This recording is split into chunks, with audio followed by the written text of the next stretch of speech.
Swastiastu, Shalom, Namo Buddhaya, salam kebajikan untuk kita semua.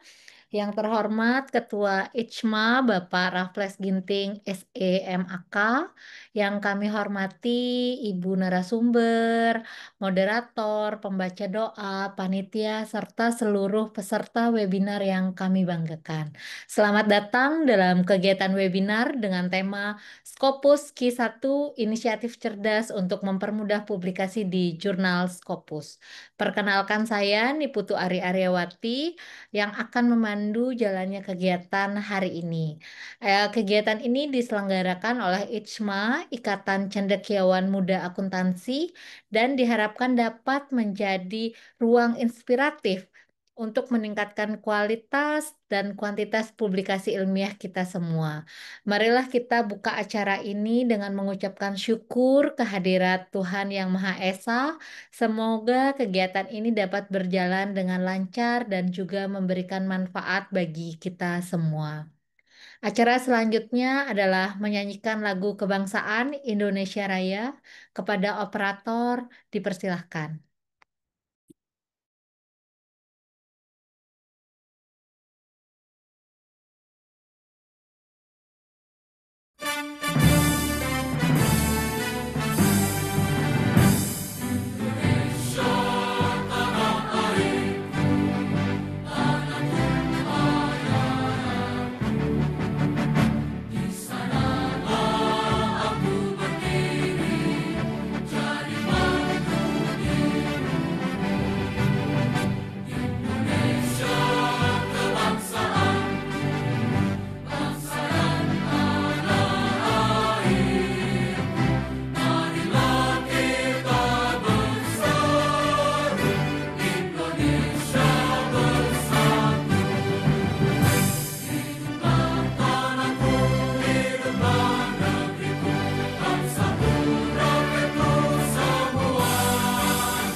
Baik, terima kasih kepada operator Ibu Mega. Acara selanjutnya adalah kita akan mendengarkan pembacaan profil ICMA yang akan disampaikan oleh Bapak Tri Joko Sulistianto, SEMAK.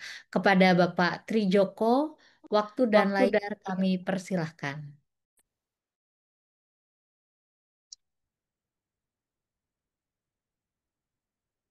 Baik, terima kasih, Ibu. Apakah terdengar suara saya? Ya, terdengar Pak. Hmm.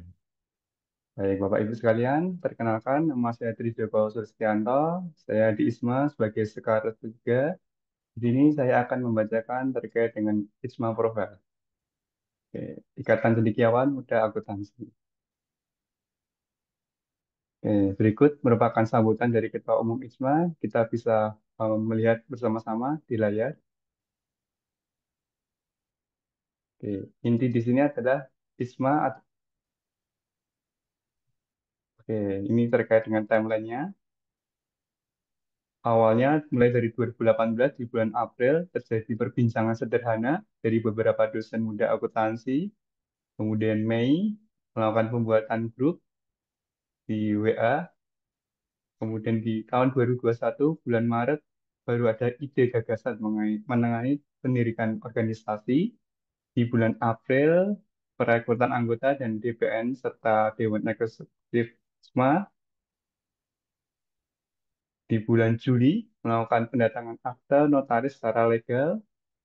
Di bulan Oktober 2021, di sini adalah cikal bakal terjadinya Des Natalis, Isma dilahirkan di Universitas Tanjung Pura, Pontianak. Di Natas yang pertama yaitu di tahun 2022 di Universitas Pancasila Jakarta. Di Natas yang kedua di BINUS University Alam Sutera Tangerang. Di Natas yang ketiga di UPN Veteran tahun 2024 Yogyakarta, dan 2025 nanti dilaksanakan di Bali di Natas yang keempat. Berikut merupakan visi dari Ikatan Cendekiawan Muda Akuntansi, yang mana menjadi organisasi yang mampu mewujudkan generasi dosen muda profesional dan kompeten di bidang akuntansi untuk mengembangkan ide dan inovasi terkini dalam melaksanakan Tridharma perguruan tinggi dan mampu melahirkan bibit unggul sebagai generasi penerus bangsa dalam membangun dan memajukan bangsa Indonesia. Berikut terkait dengan misi. Di sini ada 8 misi. Oke, kita bisa melihat bersama-sama di layar, Bapak Ibu. Oke, berikutnya. Nah, dalam mengimplementasikan misi tadi, di sini ada program kerja ISMA, di antaranya ada terkait dengan webinar. Berikut merupakan beberapa webinar, baik secara nasional maupun internasional. Kemudian ini ada program kerja dari pemberdayaan buku, ada riset kolaborasi antara anggota ISMA, kelas mentoring terkait dengan pendampingan riset. Eh, Itu juga ada webinar bedah buku, talk show, baik nasional maupun internasional, termasuk pengaplikasian aplikasi yang terbaru terkait penunjang Tridharma tersebut. Berikut beberapa kegiatan program kerja dan masih banyak lainnya. Nah, di slide berikut merupakan struktur Badan Pengurus Harian ISMA periode 2005 hingga 2007. Yang di Ketua Umum ISMA yaitu adalah Bapak Raffles Ginting, SEMAK, kemudian ada Wakil Ketua Bapak Yanuar Nugroho, SEMSI, kemudian ada Sekretaris Umum Ibu Vero Ananta, kemudian ada Sekretaris Eksekutif, ada Bapak Agustinus Winoto, Sekretaris 1 ada Ibu Bunga Maharani, Sekretaris 2 ada Bapak Gede Teguh Prasetyo, Sekretaris 3 saya sendiri, kemudian ada Ibu Vera Damayanti sebagai bendahara, dan wakil bendaharanya adalah Ibu Ayu Umaya. Nah, berikut terkait dengan staf ahli dan staf khusus, di mana di sini kepala stafnya ada Ibu Ika, Swasti Putri, dan jajarannya. Bisa kita lihat di layar bersama. Oke, next. Kemudian berikut terkait dengan struktur kepala departemen. Jadi di ISMA di sini ada beberapa departemen, Bapak Ibu sekalian. Mulai dari Departemen Penelitian dan Inovasi hingga bidang kategorial wilayah. Selain itu juga ada struktur ketua tim kerja ISMA, mulai dari tim kerja bedah buku, Satgas Pendidikan Anti Korupsi, Satgas PPKS, dan sebagainya. Oke. Nah, ini terkait dengan koordinator wilayah. Jadi wilayah ISMA di sini adalah seluruh Indonesia atau Nusantara dari Sabang sampai Merauke, dibagi menjadi 13 wilayah, mulai dari koordinator wilayah pertama hingga koordinator wilayah 13. Nah, tunggu apa lagi Bapak Ibu sekalian? Silakan. Bagi yang ingin bergabung bisa menghubungi atau mengunjungi link di bit.ly daftar ISMA 2025. Ada kontak personnya, arah hubung Bapak Agustinus Winoto, ada Bapak Imade Widya Hatlawan. Oke. Begitu juga ada sosmednya di Instagram maupun di YouTube atau di website. Oke, untuk pembacaan profil sudah selesai, saya kembalikan ke MC. Baik, terima kasih Bapak Tri Joko Sulistianto. Selanjutnya adalah sambutan dari Ketua Umum ICMA kepada Bapak Raffles Ginting SEMAK. Waktu dan layar kami persilahkan. Oke, apakah suara saya terdengar, Bu Ari? Sampun, Pak. Ya, Bapak Ibu sekalian, saya ucapkan selamat malam. Pertama-tama ya, saya mohon maaf karena tidak bisa on cam di tempat saya sedang hujan deras ya. Marilah kita bersyukur pada Tuhan Yang Maha Esa atas berkat dan rahmat-Nya kita dapat berkumpul melalui media virtual Zoom pada malam hari ini ya. Rabu 30 Juli 2025 untuk bersama-sama melaksanakan rangkaian Pekan Disnatalis keempat yaitu webinar Rabu ya yang kita laksanakan setiap 2 minggu sekali.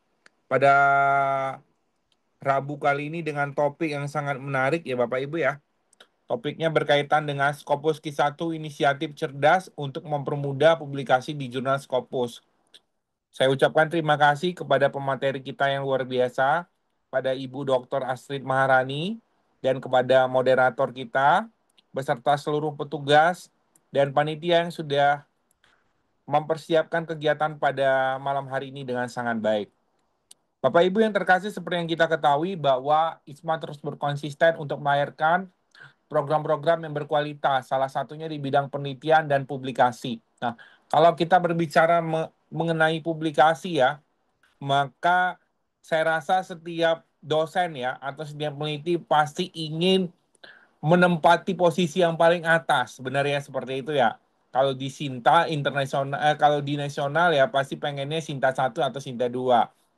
Kalau di Scopus pasti inginnya ya Q1 atau Q2. Nah, pada topik kali ini sangat bagus ya. Scopus Q1 Inisiatif Cerdas untuk mempermudah publikasi di jurnal Scopus. Nah, sangat banyak cara Bapak Ibu ya.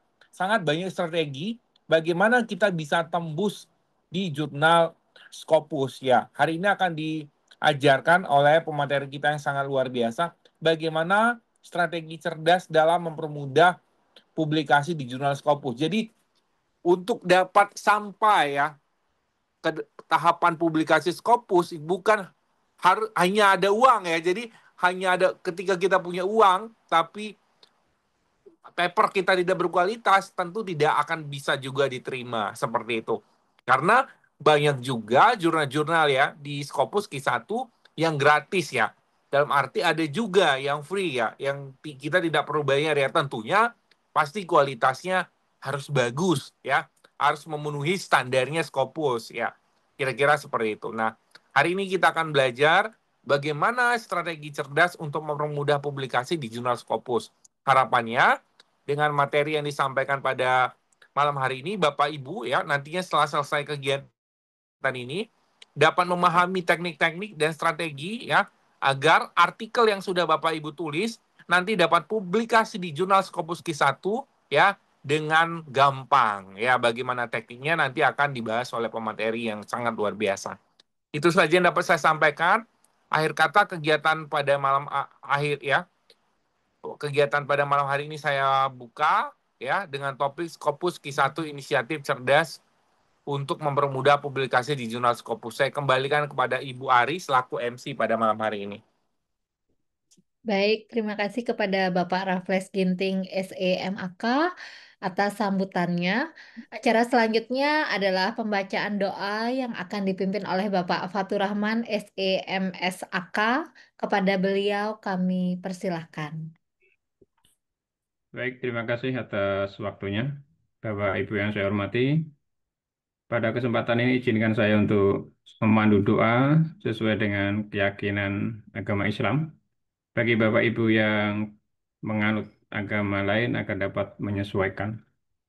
A'udzubillahi minasyaitonirrajim. Bismillahirrahmanirrahim. Alhamdulillahirabbil alamin hamdan syakirin hamdan na'imin hamdan yu'afi ni'amahu wa yukafi mumazidah. Ya Rabbana lakal hamdu kama yanbaghi wa kalim azimi sultanik. Allahumma sholli ala Muhammad wa ala ali sayyidina Muhammad. Ya Allah, Tuhan yang Maha Pengasih lagi Maha Penyayang. Pada hari yang penuh berkah ini, kami berkumpul dalam kegiatan ini. Kami memohon rahmat dan ridho-Mu agar acara ini berjalan lancar dari awal hingga akhir. Ya Allah yang Maha Mengetahui, berikanlah kepada para narasumber kebijakan untuk berbagi ilmu dan pengalaman mereka dengan jelas dan mudah dipahami. Anugerahkanlah kepada kami selaku peserta kemampuan untuk menyerap setiap informasi, bimbingan, dan strategi yang diberikan oleh narasumber, Bukakanlah pikiran dan hati kami agar dapat memahami seluk-beluk publikasi di jurnal Scopus Q1, sehingga karya-karya kami dapat dikenal luas dan memberikan manfaat bagi kemajuan ilmu pengetahuan dan masyarakat. Ya Allah yang Maha Memudahkan, mudahkanlah setiap langkah kami dalam proses penulisan, perbaikan, hingga penerimaan artikel di jurnal Scopus Q1. Hilangkanlah segala kesulitan dan keraguan, serta berikanlah kami semangat yang tidak pernah padam dalam berkarya. Jadikanlah webinar ini sebagai ladang amal jariah bagi para narasumber dan seluruh panitia yang telah berkontribusi. Semoga ilmu yang kami dapat hari ini menjadi bekal yang bermanfaat di dunia dan akhirat. Terimalah doa kami ya Allah. Hanya kepadamu kami memohon dan hanya kepadamu kami berserah diri. Amin ya Rabbal Alamin. Assalamualaikum warahmatullahi wabarakatuh. Baik, terima kasih kepada Bapak Fatur Rahman atas doanya. Semoga mengiringi kelancaran kegiatan kita pada malam hari ini. Selanjutnya, mari kita sama-sama melakukan dokumentasi kegiatan.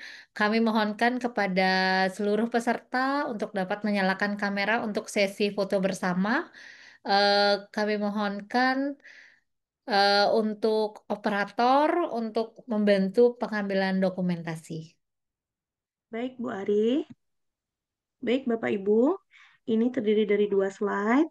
Slide yang pertama, saya hitung. 3, 2, 1. Selanjutnya, slide yang kedua. 3, 2, 1.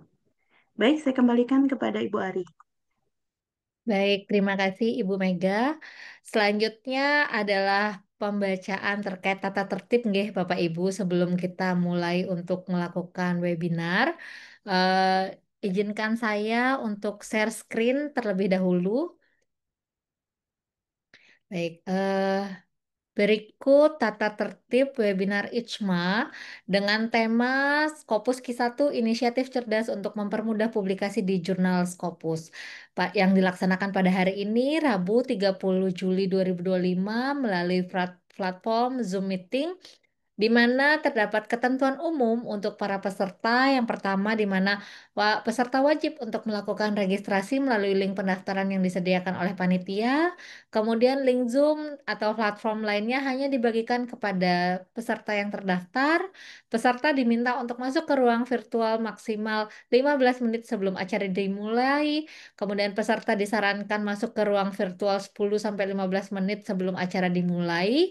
Menggunakan nama asli saat bergabung agar mempermudah identifikasi peserta dan diharapkan melakukan penulisan nama akun Zoom harus sesuai atau YouTube harus sesuai dengan format nama lengkap underscore instansi. Sebagai contoh di sini Dina underscore sarjana akuntansi UI. Dan ketentuan umum yang terakhir adalah peserta wajib menggunakan pakaian yang sopan dan rapi selama pelaksanaan kegiatan webinar. Nah, pada saat webinar berlangsung, terkait dengan mikrofon dan kamera, peserta wajib mematikan mikrofon atau keadaan mute saat pemateri sedang berbicara, kecuali saat sesi tanya jawab.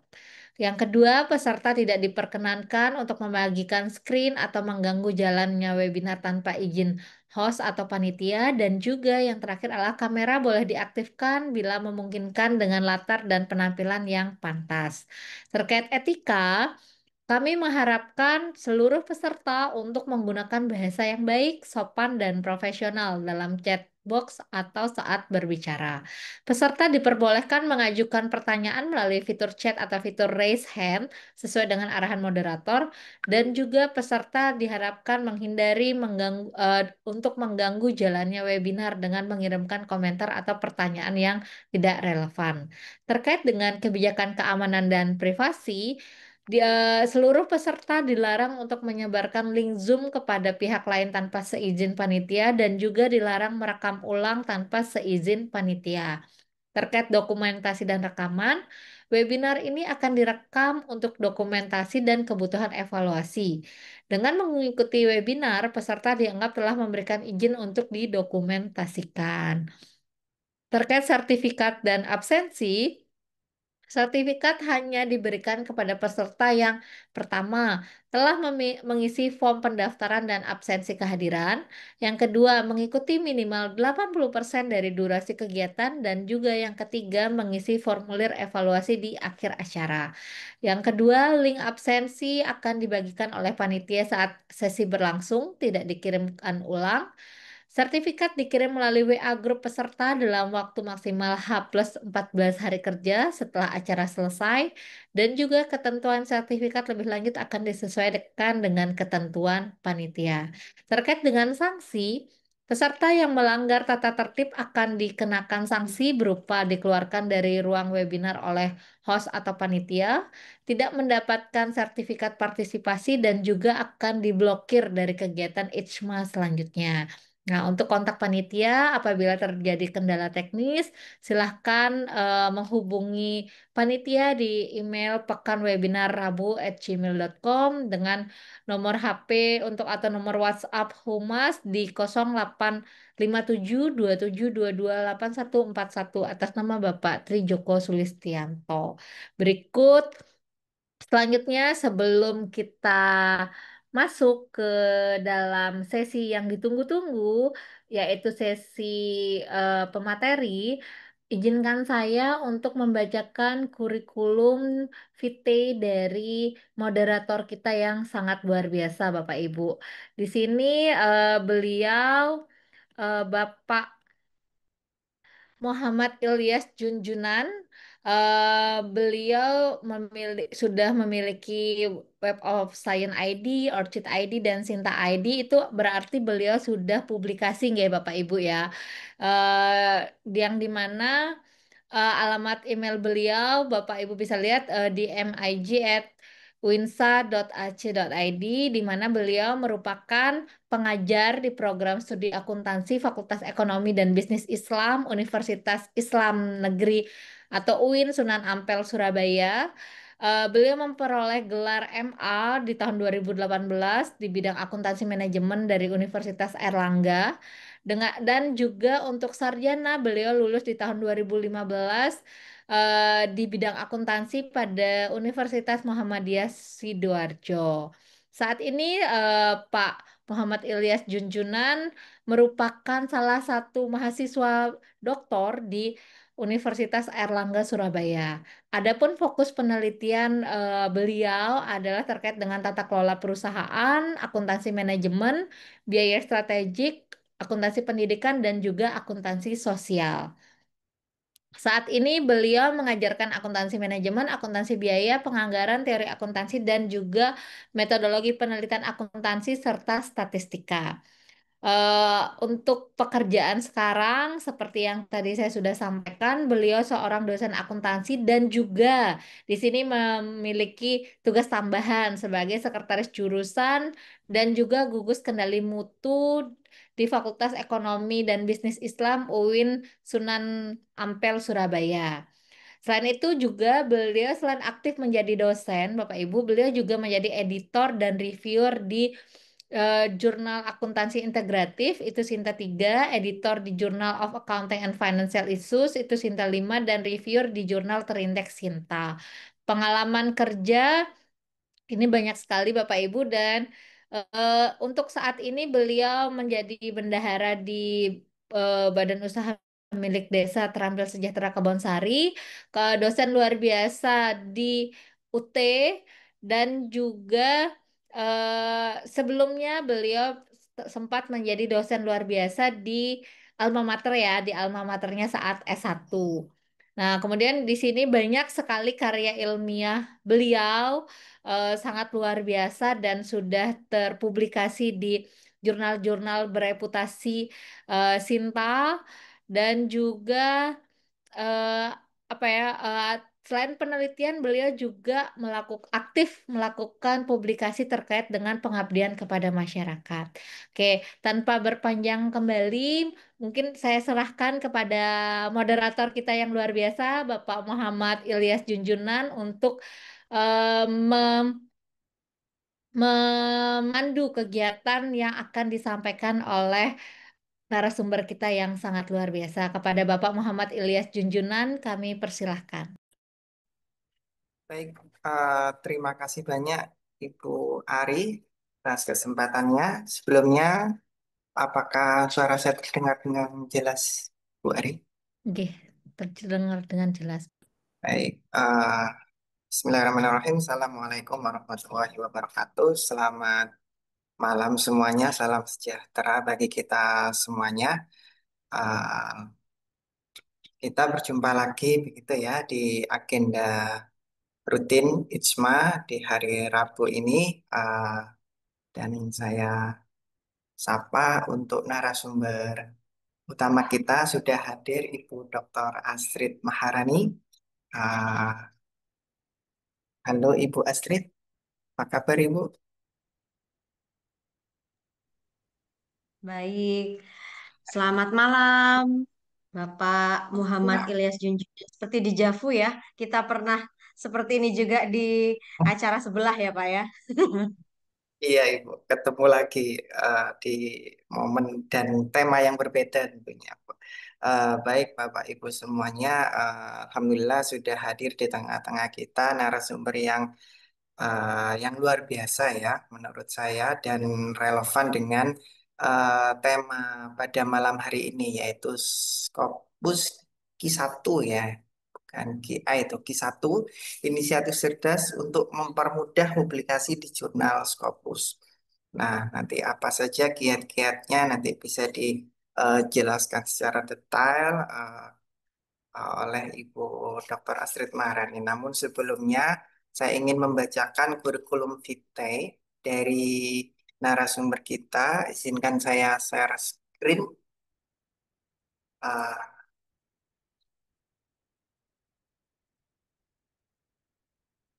Baik,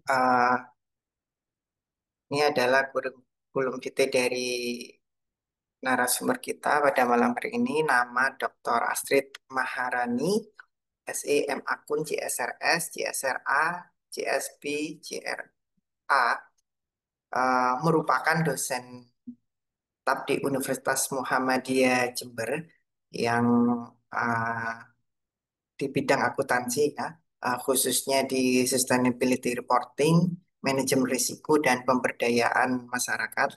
Beliau lahir 20 November 1989 dan sudah menempuh jenjang pendidikan tinggi, sarjana dan magister di Universitas Jember, kemudian meraih gelar doktornya di Universitas Airlangga di tahun 2025. Beliau juga memegang berbagai sertifikasi profesional ya, seperti JSLS, kemudian JSRA, JSP, JRA, dan banyak sekali berbagai karya yang sudah dihasilkan begitu ya. Uh, Bu Dr. Astrid ini juga menjadi reviewer ya di berbagai jurnal nasional maupun internasional, misalnya di International Journal of Bad Business di UNER, Labuan E-Journal of Muamalat and Society di University Malaysia Sabah, kemudian Jurnal Akuntansi Universitas Jember. Dan beliau aktif sekali dalam mempublikasikan karya ilmiah tentunya di jurnal bereputasi internasional. Misalnya pernah publis di Cochrane Economics and Finance dan Cochrane Business and Management. Itu merupakan jurnal yang terindeks Scopus begitu ya. Kemudian selain itu Ibu narasumber ini juga terlibat aktif dalam pengabdian masyarakat seperti pemberdayaan UMKM, kerupuk dan inovasi produk lokal seperti kue batik Jember kemudian program kesehatan berbasis keluarga di Desa Tutul.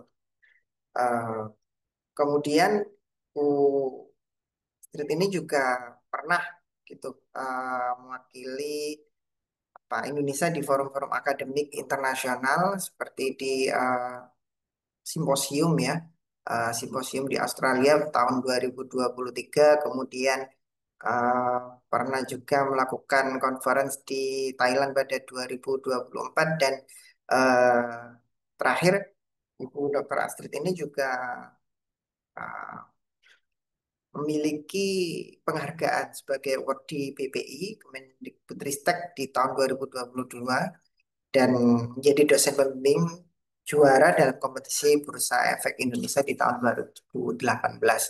Eh, Luar biasa sekali beliau dalam kurikulum vitae-nya. Eh, Kemudian tadi sudah dijelaskan oleh Ibu Ari juga terkait aturan selama kita nanti berwebinar, maka selanjutnya tanpa berlama-lama lagi ya, yang kita tunggu-tunggu adalah materi dari Ibu Dr. Astrid Maharani eh, dalam tema Scopus Q1 Inisiatif Cerdas untuk mempermudah publikasi di jurnal Scopus. Untuk selanjutnya, waktu dan tempat sepenuhnya kami berikan kepada Ibu. Silakan Bu Astrid. Baik, terima kasih Pak Muhammad Ilyas. Jumpa lagi kita di sini dan alhamdulillah kita semua dalam keadaan sehat walafiat ya Bapak Ibu sekalian ya. Terima kasih untuk IJMA dalam hal ini Bapak Raffles Ginting ya tadi yang sudah memberikan sambutan selaku Ketua IJMA yang baru saja berulang tahun gitu ya Pak Ilyas ya. Pak Raffles ini selamat ulang tahun, semoga sehat dan bahagia selalu, selalu dalam lindungan Tuhan.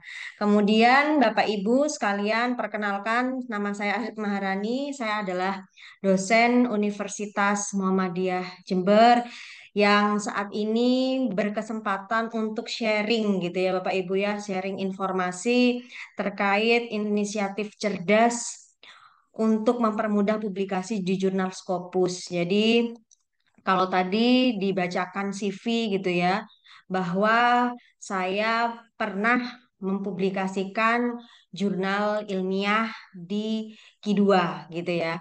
Dan saat ini Bapak Ibu, saya sedang dalam proses untuk publikasi di Q1. Jadi yang mungkin Bapak Ibu juga harus perlu ketahui bahwa untuk publikasi itu kita tidak bisa langsung ingin secepatnya, ingin instan dan lain sebagainya. Tapi mungkin ada tips-tips ya dan trik-trik gitu ya. Gimana sih cara cepatnya untuk dapat lebih mengetahui? Karena disclaimer-nya ya Bapak Ibu ya, saya selalu membawa tadi di judul awal Scopus, Scopus, Scopus supaya ada mindset bahwa kita itu peneliti, Bapak Ibu. Sejatinya bahwa kita adalah researcher gitu ya. Bagaimana kita bisa menerapkan ini tidak hanya saat kita sekolah S3 seperti itu ya, tapi riset itu berada di nadi kita gitu ya, selaku peneliti. Sehingga di awal jargonnya adalah Scopus, Scopus, Scopus adalah untuk mengingatkan kita bahwa itulah tugas kita gitu ya. Kemudian kenapa selalu Scopus? Ini kan yang selalu menjadi pertanyaan ya Bapak Ibu ya ketika Bapak Ibu sekalian mungkin berada di jalur yang saat ini sudah lektor, lektor kepala gitu ya, atau masih ada yang masih tenaga pengajar dan AA gitu ya, pasti bertanya-tanya kenapa sih selalu jurnal internasional ini yang didewa-dewakan gitu ya, karena ini memang impactnya sangat luas ternyata setelah saya melakukan publikasi, Bapak Ibu.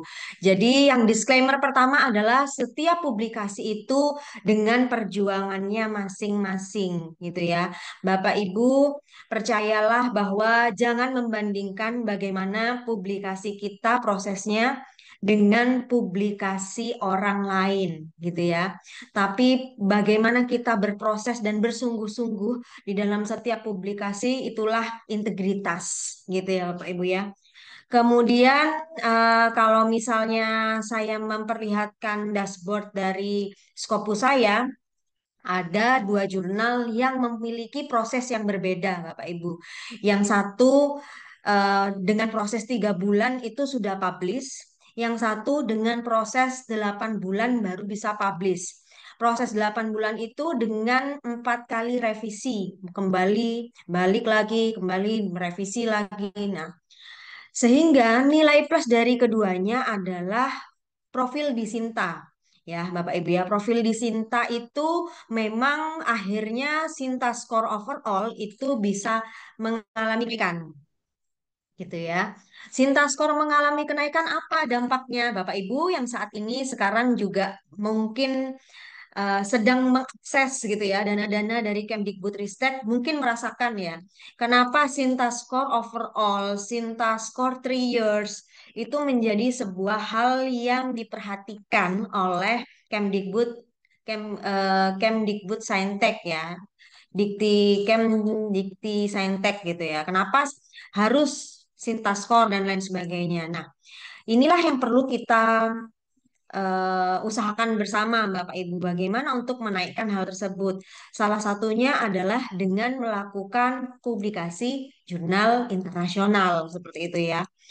Kemudian dilihat dari citasi di Google Scholar Bapak Ibu, kalau misalnya Bapak Ibu yang sudah pernah publikasi di Sinta gitu ya, mengalami bahwa sering disitasi gitu ya, itu dapat juga meningkatkan bagaimana high index dari Google Scholar-nya. Kalau misalnya kita disitasi di Scopus, maka bagaimana dampaknya terhadap high index di Scopus kita gitu ya Bapak Ibu ya. Jadi yang pertama tahapannya adalah preparation dulu Bapak Ibu. Tidak bisa ujuk-ujuk kita mau bikin jurnal internasional tapi kita nggak tahu tujuannya, arahnya gitu ya Bapak Ibu ya. Jadi yang pertama kita buat ekosistem sebagai support system kita. Bikin banyak teman diskusi. Bikin yang namanya penelitian itu tidak hanya satu orang. Kemarin saya ikut pelatihan Bapak Ibu dan yang mengcoachingnya bilang bahwa saya pernah menggunakan satu nama di Scopus saya. Saya pikir 40 poin di PAK itu Bapak Ibu akan menjadi miliknya gitu ya. Ternyata tidak juga seperti itu. Jadi harus terbagi lagi. Dan ternyata jumlah sitasi ketika kita menulis sendirian dan ketika itu ditulis berbarengan dengan rekan-rekan kita itu memiliki impact yang berbeda, misalnya dari universitas lain dan lain sebagainya. Sehingga yang pertama harus dilakukan adalah kita membuat ekosistem yang support terhadap apa yang kita inginkan. Kalau enggak, kita bikin sebuah forum diskusi kecil-kecilan aja ya di kelompok riset di masing-masing universitas Bapak Ibu. Gimana nih sekarang perkembangannya? Apa yang terbaru? Nah, setelah itu kita buat target waktunya. Kira-kira berapa lama ya kita mau bikin publikasi yang benar-benar nanti kita goalsnya adalah pingin Scopus. Itu harus ada target waktu ya Bapak Ibu ya. Kalau tidak ada target waktu maka akan terlewat ini semua Bapak Ibu. Nggak ada time schedule. Kemudian menetapkan target jurnal yang kita tuju. Jadi kita harus tahu jurnal mana sebenarnya yang akan kita tuju dan yang akan kita kita perlu lakukan gitu ya untuk menetapkan bahwa saya pingin di Q1 Bu Astrid gitu ya. Maka harus dilakukan apa? Cek dulu pemeringkatannya di scopus.co www.scopus.com gitu ya atau di Skimago tapi ini ada lag-nya ya Bapak Ibu ya kalau di yang terbarukan adalah yang di Scopus gitu ya. Kemudian kita lihat pemeringkatannya seperti apa. Nah, setelah tahu jurnal yang kita tuju di mana, kalau Bu Astrid, kalau begini Bu Astrid, kita tidak tahu jurnal yang akan kita tuju di mana gitu ya. Maka Bapak Ibu bisa mencari melalui kesesuaian isi dari abstrak dan namanya judul Bapak Ibu gitu ya, kesesuaian isinya dengan mencari di websitenya MGL kemudian .clarify-nya.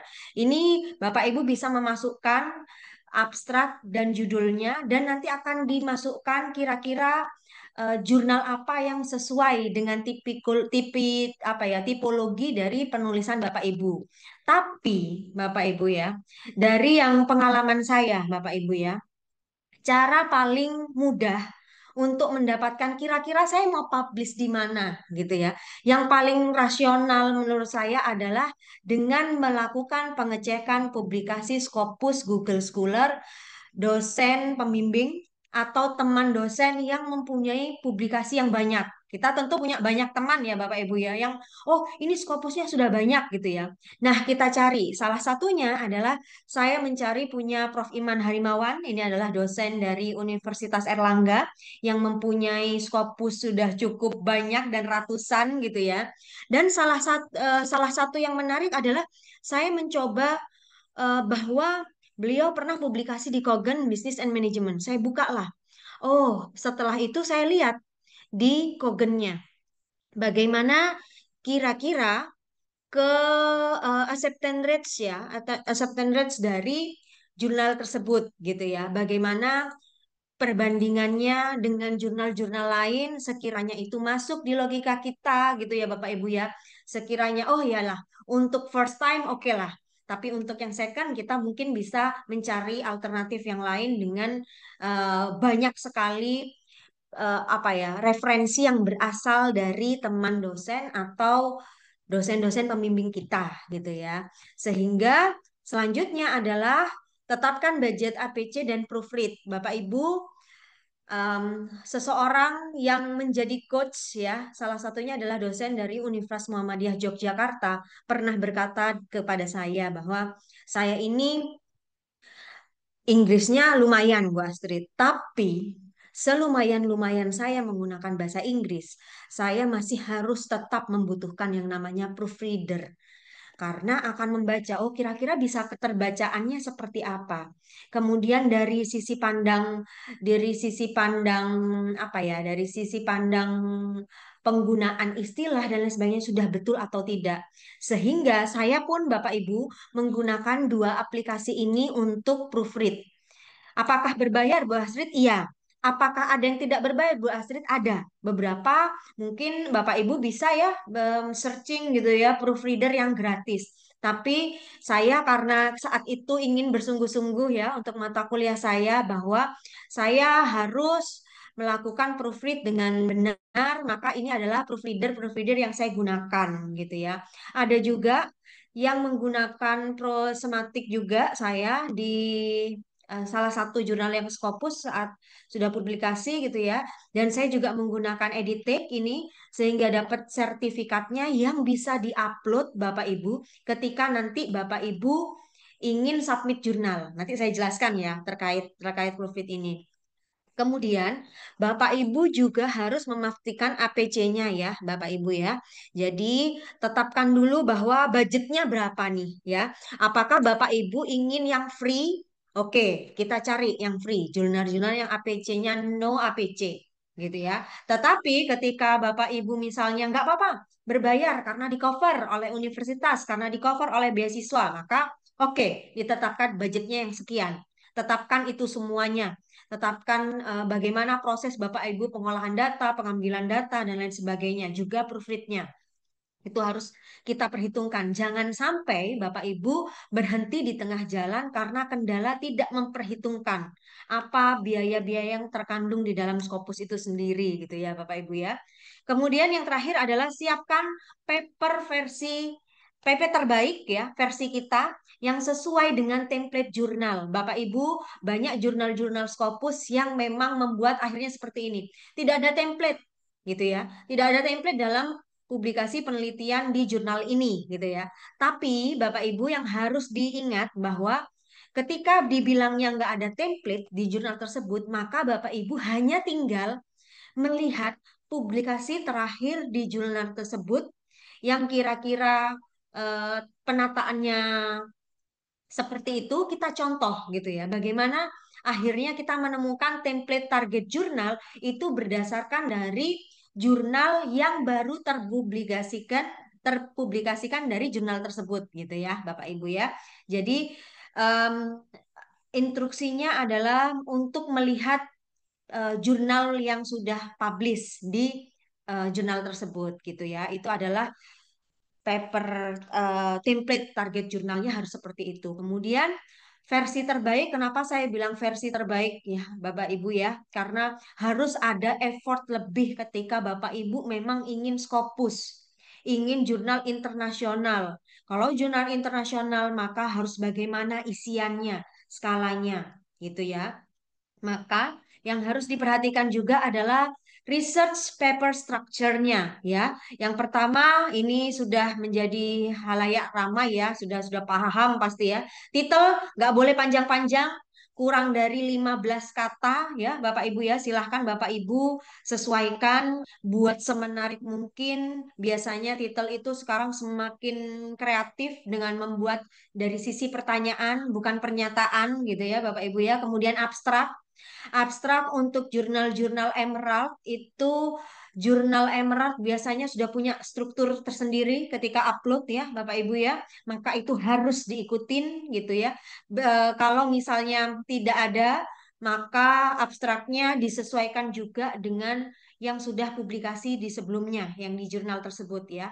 Kemudian di introduction jangan lupa untuk menambahkan bagaimana research ini urgensinya apa? Itu menurut karena saya publikasi pertama dengan Prof. Narse ya, Bapak Ibu ya dari Universitas Erlangga, guru besar yang memang aktif di bidang akuntansi keuangan, maka di kalimat awal introduction saya itu langsung menuliskan keterbaruan dari penelitian ini. Tidak bercerita panjang tentang sejarah gitu ya, Bapak Ibu ya. Kemudian karena yang namanya reviewer itu di introduction itu adalah gambaran semuanya gitu ya Bapak Ibu ya sehingga harus sangat semenarik mungkin harus ada backgroundnya ada theoretical framework di sana yang sudah cukup jelas dan lugas menjelaskan bahwa ini benar-benar penelitian yang urgent, penelitian ini berbeda dengan penelitian yang lain gitu ya sehingga banyak sekali yang bisa membuat reviewer itu tertarik untuk membaca gitu ya Bapak Ibu ya. Kemudian di literature review and hypothesis development ini terkait bagaimana Bapak Ibu menuliskan apa ya tidak hanya parade teori gitu ya, tidak hanya parade penelitian terdahulu, tapi bagaimana proses Bapak Ibu untuk mengemas itu semua sehingga menjadi sesuatu yang menarik dan terbaca oleh reviewer. Jadi reviewer itu Bapak Ibu untuk literatur review and hypothesis development itu biasanya mengambil teori-teori apa yang digunakan, kemudian penelitian terdahulunya bagaimana bisa ditambahkan dengan fenomena-fenomena yang terjadi sehingga terbentuklah sebuah hipotesis gitu ya. Kemudian research design kalau ini berarti tentang bagaimana Bapak Ibu mengukur ya, mengukur dengan menggunakan definisi operasional yang bagaimana dan selanjutnya adalah empirical result and analysis. Bapak Ibu ketika membahas tentang empirical result and analysis jangan cuman menceritakan oh dari penelitian terdahulu sejalan tidak sejalan gitu ya atau dari penelitian terdahulu mendukung teori ini tapi lebih dijelaskan tentang dalam rentang waktu Bapak Ibu mengambil sampel misalnya dari 2020 sampai 2024, apa sebenarnya yang terjadi di masa itu gitu ya. Sehingga membuat hasilnya seperti ini saat ini gitu ya. Hasilnya jadi seperti ini nih sekarang. Oh, kemungkinan ada faktor kebijakan, kemudian ada faktor lain ya kebijakan, kemudian bisa juga dari faktor-faktor yang mungkin menyebabkan bahwa oh sehingga hasilnya negatif. Mungkin saja ya Bapak Ibu ya hasilnya tidak signifikan, itu nggak apa-apa gitu ya. Tapi kalau saran saya untuk publikasi Scopus misalnya dari 4 hipotesis gitu ya, setidaknya eh, adalah yang diterima gitu ya Bapak Ibu ya, adalah yang mendukung. Apakah harus selalu signifikan? Bu Astri tidak gitu ya. Ada juga kok jurnal-jurnal yang malah menerima hasil-hasil yang tidak signifikan yang menjadi sebuah temuan terhadap teori atau pengembangan teori yang baru gitu ya Bapak Ibu ya.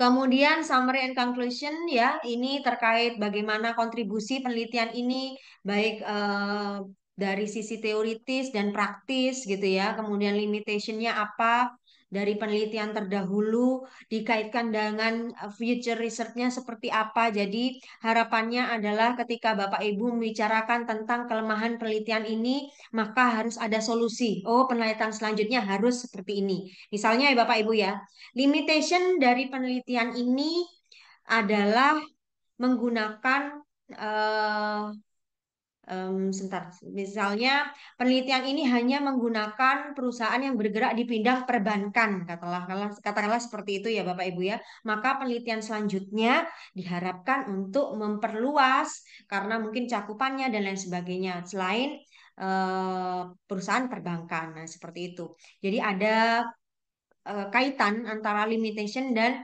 bagaimana saran untuk penelitian selanjutnya. Kemudian untuk reference Bapak Ibu, saya sangat sarankan menggunakan referensi yang ada doinya.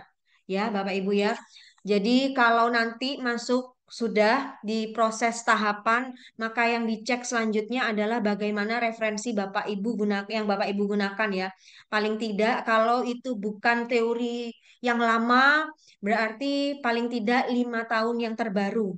Ya, karena ini jurnal ya, Bapak Ibu bukan buku. Jadi harus yang terbaru gitu ya, 5 tahun terakhir.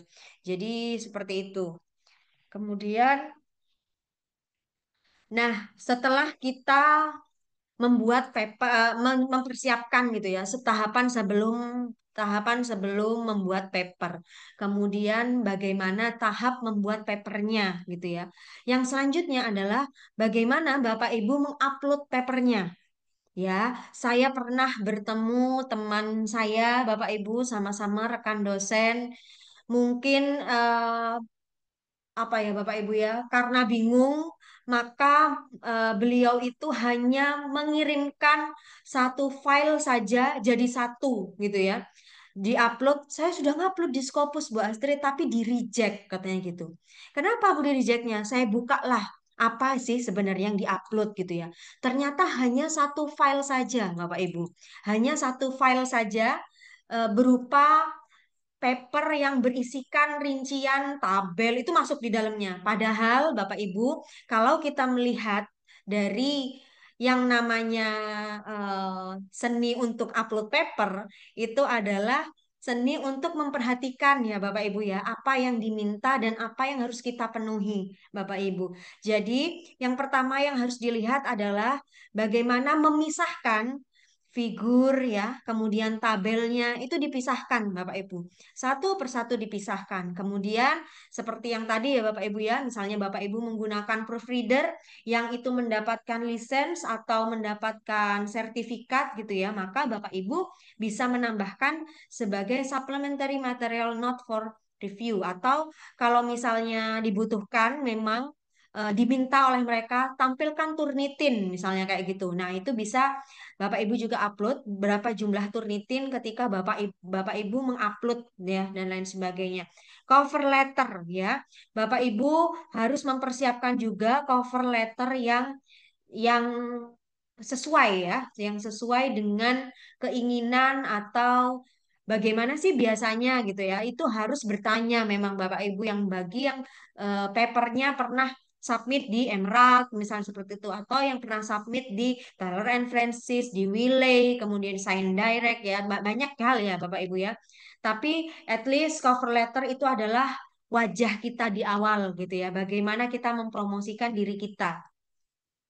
Kemudian Bapak Ibu bisa melihat juga mungkin di sini uh, simple but something gitu ya Bapak Ibu ya terkait upload paper atau upload ke jurnalnya. Yang pertama Bapak Ibu harus punya orchid dulu ya. Ini harus punya orchid. Saya tekankan Bapak Ibu yang saat ini sedang berkuliah tidak perlu membuat dua orchid untuk instansi perkuliahannya dan instansi bekerjanya. Satu orchid itu bisa menggunakan dua email. Nah, nanti kalau misalnya ada pertanyaan nanti kita bahas gitu ya. Kemudian buat akun pada jurnal yang dituju. Jangan lupa ya Bapak Ibu ya, kita mau ke jurnal mana, kita harus buat akunnya dulu. Kemudian perhatikan dokumen yang diminta. Makanya saya bilang lengkapi selengkap mungkin ya. Karena ini harus benar-benar kita perhatikan. Kalau kita dari editorial awal aja udah eh, dari sisi administrasi kita udah lewat Bapak Ibu, kita tidak menghiraukan itu, maka kita tidak akan dilirik gitu ya oleh editor dan reviewer seperti itu. Kemudian Bapak Ibu, kalau misalnya diminta yang pertama, jangan lupa tabelnya dipisah ya. Dipisah Bapak Ibu, bikin file sendiri-sendiri, bikin file Word-nya. Kemudian diminta untuk Turnitinnya ditambahkan. Kemudian tambahkan sertifikat proofreadernya, proofreadnya ya dari proofreader. Kemudian tambahkan pengenalan tentang author. Ini adalah salah satu jurnal saya yang terpublikasi dan mereka minta about the authors itu harus dijelaskan gitu ya. Kemudian contoh cover letter ini saya coba mengcopy ya Bapak Ibu ya dari punya saya. Jadi ini menjelaskan tentang apa sih sebenarnya jurnal kita dan kenapa urgensinya harus publikasinya di jurnal ini gitu ya. Kenapa kok jurnal ini? Apakah sesuai dengan areanya atau tidak? Itu adalah di cover letter. Kita meyakinkan bahwa jurnal ini benar-benar proper, paper kita itu benar-benar proper untuk jurnal yang akan kita tuju ini. Karena Bapak Ibu, tahapan dari jurnal itu dari submission ya kita lihat bahwa screening awal adalah chief editor ya untuk melihat bagaimana sih sudah sesuai apa belum sama karya penulisannya atau rata-rata Bapak Ibu yang mengalami Scopus bahwa di reject dengan alasan scope tidak sesuai itu banyak sekali ya Bapak Ibu ya jadi itu sudah di return manuskrip ya jadi dikembalikan atau jika Bapak Ibu masih berlanjut, sudah sesuai dan lain sebagainya. Nah, dilanjutkan untuk peer review dari dua reviewer, hasilnya seperti apa.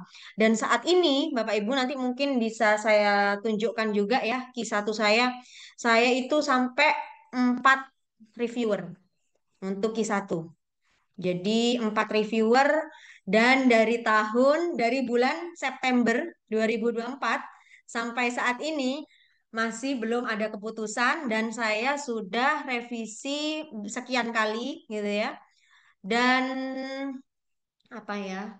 Saya direvisi sebanyak 18 halaman, Bapak Ibu. Bayangkan, 18 halaman saya berbalas pantun gitu ya dengan reviewer. Tapi nggak apa-apa. Itu tentang proses, Bapak Ibu. Jadi sambil ngerjakan yang ini, kita bikin paper lagi. Nggak apa-apa, semuanya kita jalanin ya. Kemudian ini adalah salah satu apa ya, sebuah cerita saya ketika studi di Universitas Erlangga dan bertemu dengan Prof. Narse, beliau membimbing saya betul-betul gitu ya. Bahwa ketika disubmit Bapak Ibu, prosesnya adalah nanti kita dapat hasil review gitu ya. Biasanya di CA, koresponden autor dan koresponden autornya itu adalah kalau di Universitas Erlangga itu adalah dosen pembimbing gitu ya. Dan kalau kita terserah bebas gitu ya. Jadi mungkin saya akan menunjukkan gitu ya. Bayangkan Bapak Ibu di konsultasi saya saja itu ada beberapa kali yang saya revisi. Ini belum ngadepin reviewer ya, Bapak Ibu ya. Jadi ini belum ngadepin reviewer. Jadi ini adalah salah satu contoh ketika saya menghadapi reviewer ya.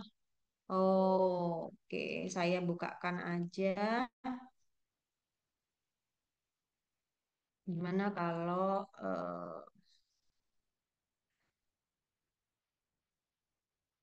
ini ya.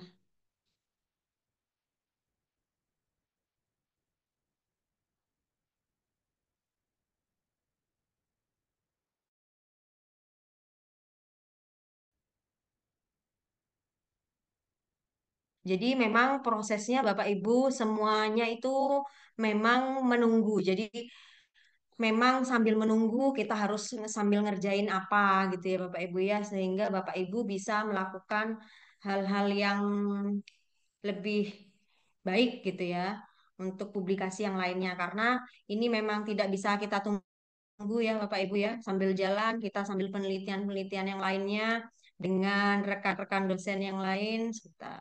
Mana nih? Oke.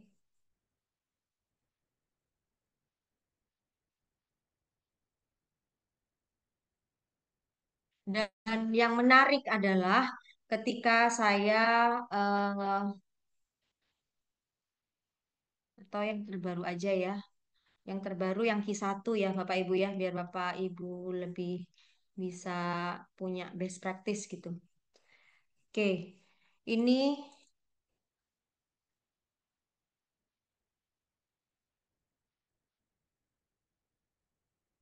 oke. Ini ya Bapak Ibu ya, reviewernya ada 4.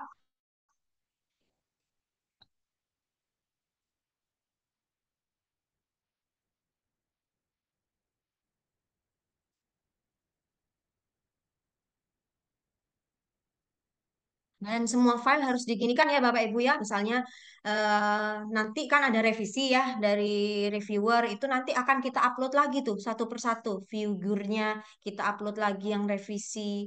Kemudian ininya juga harus kita sesuaikan lagi gitu. Jadi harus membuat folder baru lagi. Jadi memang se-effort itu gitu ya Bapak Ibu ya kita untuk menghasilkan poin yang sangat luar biasa. Jadi sebagai pengalaman ya Bapak Ibu ya, Scopus saya itu dinilai oleh tim PAK itu sampai 20 poinnya. Jadi satu penelitian tuh saya lupa ya 21 atau 23 karena saya penulis pertama Bapak Ibu. Jadi bisa dibayangkan ya Bapak Ibu ya. S3 itu nilai PAK-nya adalah 50 ya Bapak Ibu ya. Publikasi itu 20 23 lah, 23. Dan bayangkan dua kali publikasi aja saya sudah 46 Bapak Ibu. Poin skor untuk PAK ya Bapak Ibu ya. Nah, bayangkan S3 yang 3 tahun itu 50 skornya untuk PAK gitu ya. Dan ini saya kemarin dihitung itu 23 untuk PAK. Nah, jadi luar biasa memang harus se-effort itu memang untuk Scopus gitu ya. Nah, ini Bapak Ibu adalah contoh untuk publikasi saya di jurnal Q1. Luar biasa 19 halaman ya Bapak Ibu ya. Jadi berbalas pantunnya memang harus benar-benar detail dan menjelaskan ya.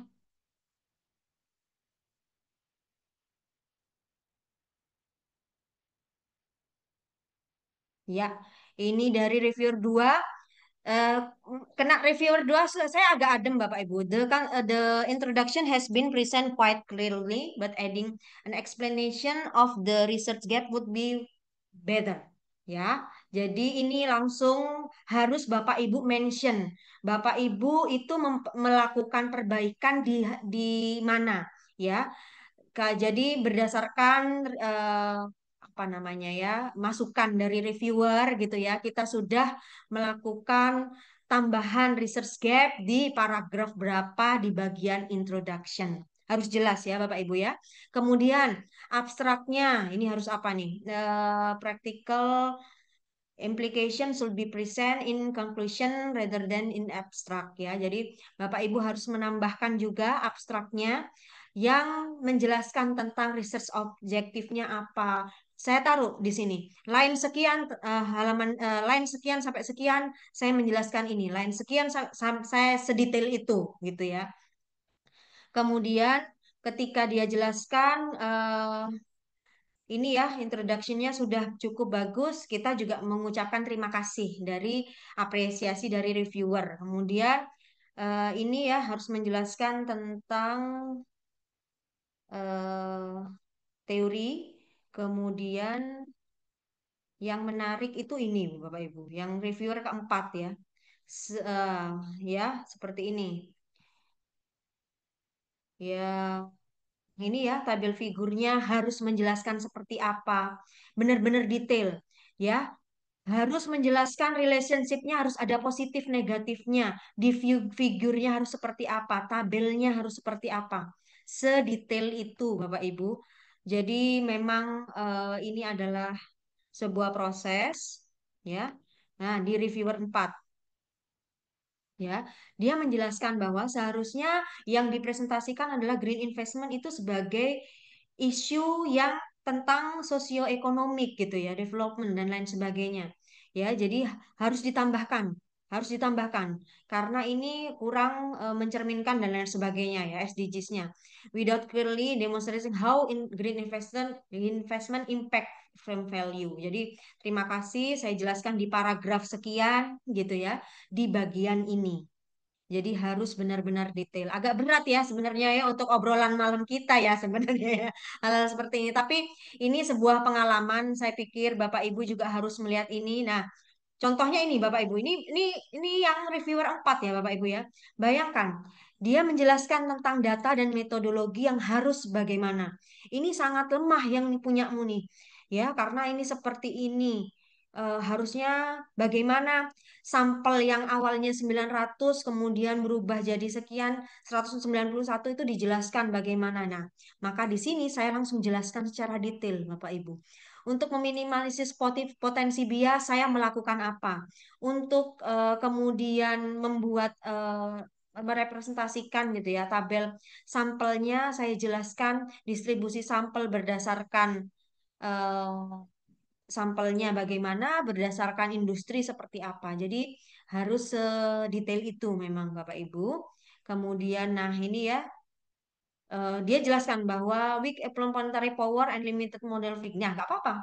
Mereka bikin statement seperti itu, kita balas bahwa tabel 5 kami menjelaskan tentang ini. Kemudian maka di highest itu memang model simple model harus seperti itu gitu ya. Dan model 1, 2, 3, 4 yang saya gunakan dalam penelitian ini seperti ini.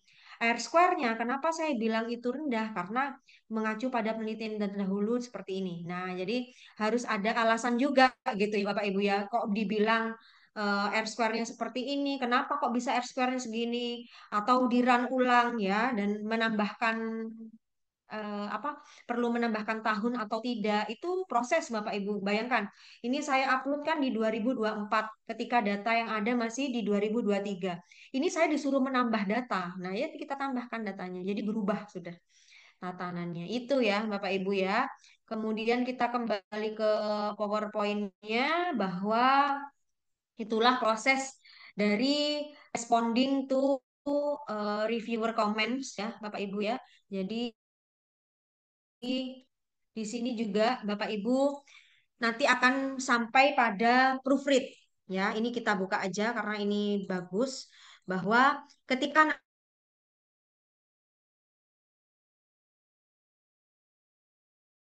nanti sebelum cetak kita kadang berpikir gitu ya Bapak Ibu yang sudah kita revisi semuanya sebelum cetak apa ya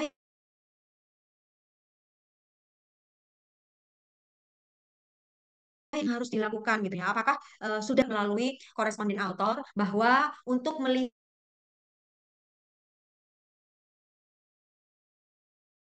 detail satu persatu itu akhir ya proofread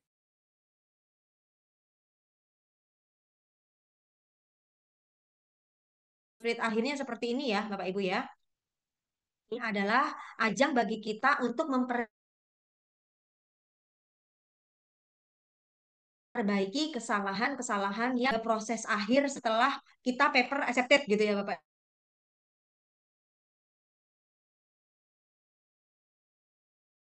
Ibu ya. Maka nanti kita akan dikilar siap cetak atau belum. Ataukah ada beberapa hal yang harus kita revisi kembali gitu ya. Sudah muncul ya Bapak Ibu ya. Mm-mm.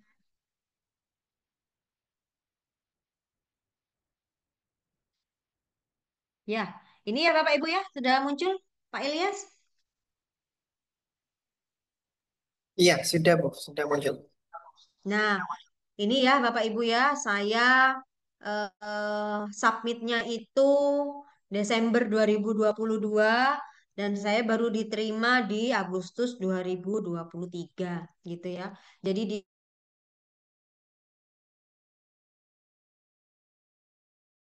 di akhir ini nanti dicek kembali ini ya masih ada catatan dari pihak sana dan ini juga harus dibalas Bapak perhatikan kembali gitu ya katanya. katanya Taylor and Francis. Kemudian mention di figur satu harus seperti apa. Nah ini ya, mention. Jadi tabel yang gitu yang ada di Bapak Ibu itu harus di-mention di kalimatnya. Oh iya, saya belum mention. Jadi saya harus menambahkan di situ ya. Kemudian nih, please replace tabel 2 ke section mana. Jadi ini harus diperhatikan benar dan dilakukan benar-benar gitu ya Bapak Ibu ya.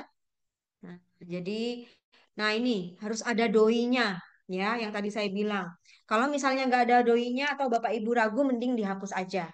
Gitu ya Bapak Ibu ya. Jadi harus benar-benar diperhatikan di setiap detail dari yang akan Bapak Ibu revisi akhir gitu ya sebelum cetak gitu ya. Oke, ikhtiarnya sudah ya, Bapak Ibu sudah berikhtiar, sudah dari tadi ya versi terbaik papernya memilih paper jurnalnya gitu ya. Ikhtiarnya sudah, terakhir Bapak Ibu seperti saya ya, masih menunggu Q1 dan Kogen Business and Management saat ini Q1 ya, Bapak Ibu ya. Itu adalah sebuah pencapaian juga bagi Talent and Francis dan harapan kita bersama bahwa kita menghindari jurnal-jurnal yang berpotensi discontinue dan tidak berhasil dituliskan di PAK. Jadi sampai kemarin pun Prof. Narsa masih menghubungi saya gitu ya untuk menanyakan terkait dengan proses karena itu yang pasti ditanyakan ya Bapak Ibu ya. Proses itu yang kadang ditanyakan oleh reviewer ketika Bapak Ibu pengen ke lektor kepala atau guru besar gitu ya. Apakah benar-benar proses revisi itu benar-benar terjadi gitu ya. Ikhtiarnya sudah, tawakalnya sekarang dikerasin, dikencengin gitu ya Bapak Ibu ya. If there is a will, there is a way. Jadi semoga semuanya yang malam ini bergabung di acara Ijma ini, semoga semuanya bisa dilancarkan untuk publikasi Scopusnya gitu ya Bapak Ibu. Amin, amin. Wah, Amin. ada 81 orang ya Pak Ilyas ya ternyata ya meskipun malam tapi semangatnya luar biasa. Iya, Bu. Pejuang semua ini, Bu. Pejuang-pejuang. Siap-siap. Baik, Ada dari ampun, Bu. Makassar juga ya, Bapak Ibu, Iya, dari seluruh iya. Indonesia. Baik, terima kasih Astrid Maharani atas pemaparan materi yang luar biasa sekali, menginspirasi ya kita-kita ini yang masih berusaha untuk bisa publis di jurnal internasional bereputasi begitu. Tadi sudah dijelaskan detail eh, dalam materi dan prosesnya. Selanjutnya, karena waktunya terbatas ya, saya buka sesi diskusi. Eh, Bapak Ibu bisa langsung raise hand atau mengetik di kolom chat ya. Baik, ini ada yang raise hand atas nama hamba Allah ini. Silakan, Bapak atau Ibu. Ya, Iya, Assalamualaikum warahmatullahi wabarakatuh. salam. Nggih, mohon izin Bu Dr. Astrid, mohon izin Siap, mengenalkan diri. Kula nami kula Idris Akbar Pramono dari Universitas Islam Negeri Ponorogo, Ibu. Amat besar. Nggih. siap. Mau izin ya Bu, badhe tanglet eh, untuk melihat atau kita bisa mengecek lolos atau tidaknya jurnal kita di Scopus itu caranya gimana gitu? Atas Siap. Assalamualaikum warahmatullahi Untuk wabarakatuh. terbebas dari discontinue gitu ya Pak ya. Nggih, Siap. Baik, terima kasih Pak Idris ya dari Ponorogo. Alhamdulillah bisa silaturahmi dari seluruh Indonesia ini ya Bapak Ibu ya.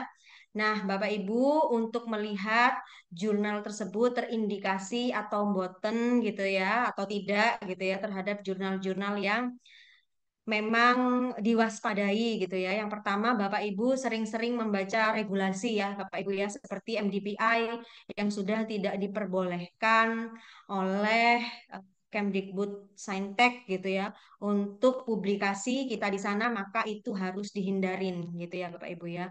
Clear itu, MDPI sudah coret gitu ya Bapak Ibu. Terus yang kedua adalah kita pasti mengetahui dalam lubuk hati kita gitu ya Bapak Ibu ya, bahwa seperti Wiley, Emerald, Saint Derek, kemudian banyak ya Bapak Ibu ya, seperti Taylor and Francis, kemudian Springer gitu ya. Itu adalah jurnal-jurnal yang publisher-publisher yang sudah terpercaya Bapak Ibu. Sehingga Bapak Ibu hanya tinggal melihat kembali di jurnal tersebut, di Scopusnya, apakah tidak ada lonjakan kenaikan dokumen yang signifikan selama setahun terakhir lah paling enggak. Kalau itu misalnya tidak ada lonjakan yang sangat drastis gitu ya, maka itu aman Bapak Ibu. Tapi ketika Bapak Ibu berada di jurnal-jurnal yang tiba-tiba Q1 gitu ya, tiba-tiba dari Q4 atau no Scopus itu menjadi Scopus gitu ya. Itu berbahaya Bapak Ibu, dan banyak sekali teman-teman dosen yang seperti ini Bapak Ibu. Saya sudah publikasi Scopus tapi kok belum masuk ke Sinta saya ya. Nah, itu juga bayang Bapak Ibu ya.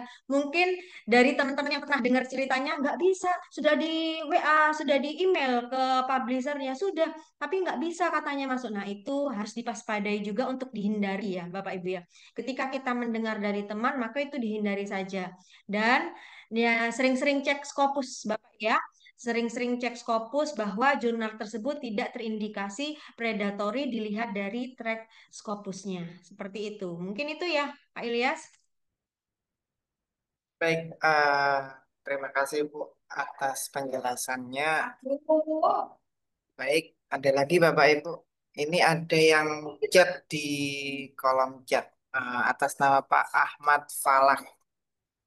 Saya bacakan izin Bu ya. Bagaimana cara cari jurnal yang free?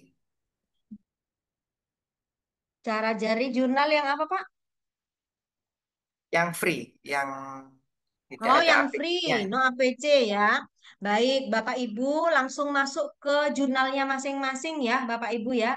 Terus cari APC, artikel publisher charge ya. Artikel publishing charge ya. Itu kelihatan nanti di hal masing-masing lamannya. Apakah itu berbayar atau tidak berbayar. Kemudian Bapak Ibu kalau mau aman, jurnal Emerald itu pasti tidak open access, tapi itu free, Bapak Ibu. Mau tahu ya maksudnya tidak open access itu maksudnya jurnalnya adalah jurnal yang tidak, yang cuma bisa dilihat abstrak sama penulisnya aja. Ya, kalau open access itu kan semuanya dalamannya itu bisa kita baca gitu ya Bapak Ibu ya, sehingga Bapak Ibu bisa melihat ya dari jurnal, oh misalnya ini harus berbayar ya Bu. Misalnya ada jurnal-jurnal yang sign direct misalnya ya, itu tidak bisa diakses gitu ya, tidak bisa diakses itu berarti free Bapak Ibu. Rata-rata sih yang tidak bisa apa ya, tidak open access itu adalah jurnal-jurnal yang free yang dibebankannya ke yang baca memang gitu Bapak Ibu. Jadi silakan nanti Bapak Ibu cari lebih lanjut dan bisa berkoordinasi dengan Bapak Ibu di ininya ada LPPM ya Bapak Ibu ya. Di masing-masing universitasnya ada LPPM dan bisa berkoordinasi terkait koordinasi bahwa apakah jurnal ini aman atau tidak, itu saya yakin LPPM mesti punya jawaban terhadap itu. Tapi kalau untuk mencari sendiri Bapak Ibu silahkan jurnal-jurnal Emerald itu yang tidak open access itu rata-rata apa ya, tidak berbayar gitu ya. Ya, terima Begitu kasih Pak. Bu Street. Ada lagi ini Bu, saya lanjutkan ya dari Bapak Ya. Aditya Wijayanto. Apakah ada website yang update terkait jurnal predator? Ya, terkait jurnal predator saya biasanya tidak begini Bapak Ibu, jangan mencari kira-kira ini aman. Kita itu sebenarnya saya yakin ya Bapak Ibu tuh punya insting gitu ya bahwa oh ini kok jurnal ini janggal gitu ya. Cuman kadang tuh Bapak Ibu denial gitu ya, nggak mau bahwa nggak apa-apa lah gitu ya. Tapi saya yakin hati kecil Bapak Ibu tuh sudah bisa merasakan kok itu dari publisher mana sih ya kan? Ya Pak Ilyas ya, karena udah pasti tahu ya publishernya seperti apa, track record publishernya seperti apa. Terus kemudian jangan lihat kemana-mana websitenya Bapak Ibu. Lihat di Scopus. Udah, kiblat kita udah di situ ya Bapak Ibu ya untuk penelitian gitu ya Bapak Ibu ya. Untuk penelitian, untuk Scopus kita lihatnya nggak kemana-mana, kita lihatnya di Scopus Bapak Ibu. Ya, jadi fokus saja terhadap target jurnal yang kita tuju, fokus pada template jurnalnya, kemudian kita akan yakin benar-benar, oh ya, saya mau publis di sini. Pasti kita dalam hati kecil sebagai apa ya peneliti semuanya saya yakin pasti bisa memetakan itu tanpa harus mengupdate jurnal websitenya apa gitu ya melalui Scopus ya kita harus percaya terhadap Scopus itu ya ada lagi Pak Ilyas ini ada dua yang raise hand ada yang Makassar ini Pak Ken Iya, ada lagi masih lanjutan ini, Bu. Masih lanjutan dari yang oh yang tadi ya predator. Iya, Pak Gens Napoleon dulu ya, yang saya habiskan yang ada di chat. Izin bertanya, Bu Astrid, apa ya yang harus dilakukan kalau jurnal tempat publikasi ternyata terindikasi discontinue? Baik, baik, baik Pak, baik, baik. Ini jawabannya cuma satu, berserah ya Pak ya. Jadi harapan saya bahwa ketika Bapak Ibu, percayalah ya Bapak Ibu ya, tidak ada usaha yang sia-sia. Ketika Bapak itu effortnya itu benar-benar gitu ya. Nggak usah memikirkan, saya tidak pernah berpikir ya Bapak Ibu ya, apa itu discontinue atau tidak. Saya hanya berfokus pada jurnal yang saya tuju adalah berasal dari publisher yang terpercaya. Ya, Bapak Ibu ya. Jadi publishernya dipilih yang terbaik. Bolehlah kita konsul-konsul ya. Saya boleh juga ngasih nomor HP di sini. Bapak Ibu silahkan konsul-konsul kalau misalnya ingin menanyakan apakah ini aman atau tidak gitu ya, Bapak Ibu ya silahkan. Saya kasih nomor saya di sini. Mungkin ada lagi Pak sambil ini waktunya sampai jam Baik, berapa ya? iya. eh, ini yang raise hand terlebih dahulu, Bu ya. Ada Bapak Muhammad Anas. Oke, baik. Silakan, Pak. Baik, terima kasih. Saya nggak kasih nyala kamera, nggak apa-apa kan? Siap, nggak apa-apa. Ya, ya, perkenalkan nama saya Muhammad Anas. Saya dari Universitas Hasanuddin.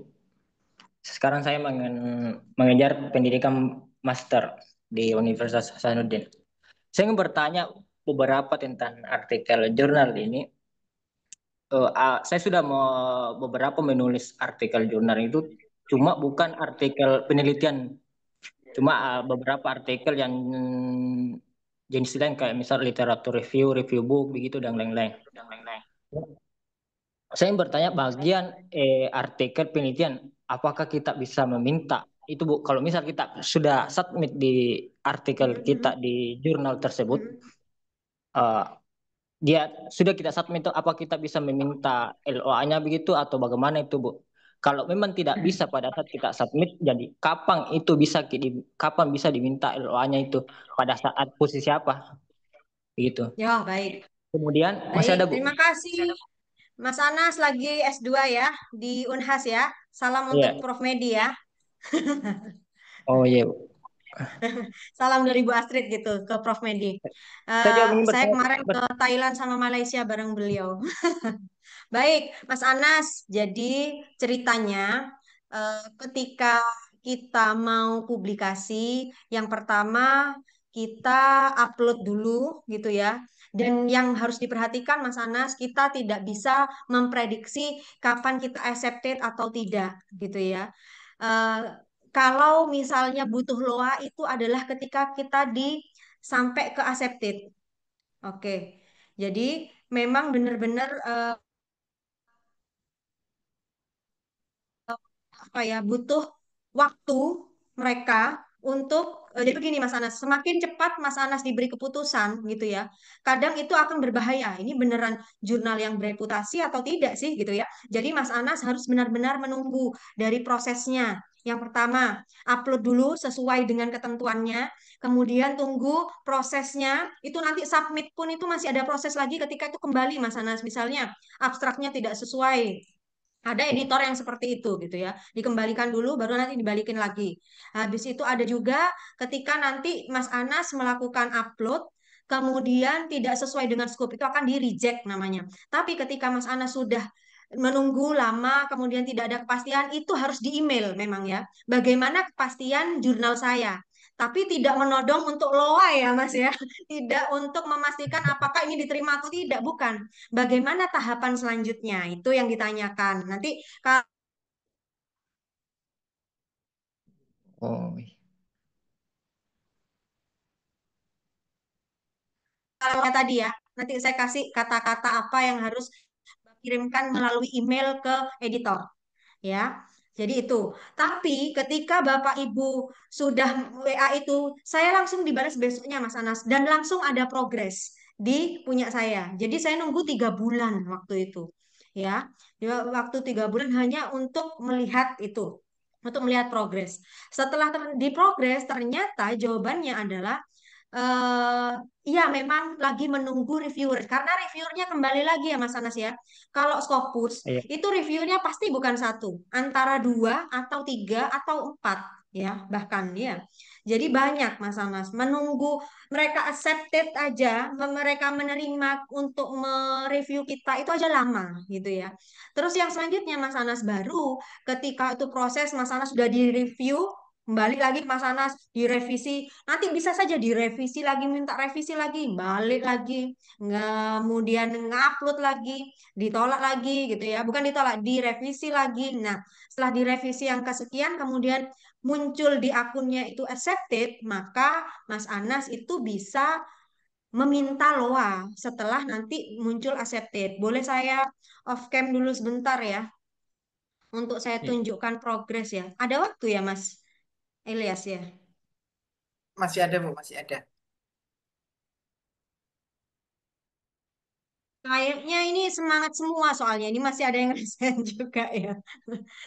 Ya mungkin yang terakhir, Bu, Sebentar. nanti Bapak Tommy Permana.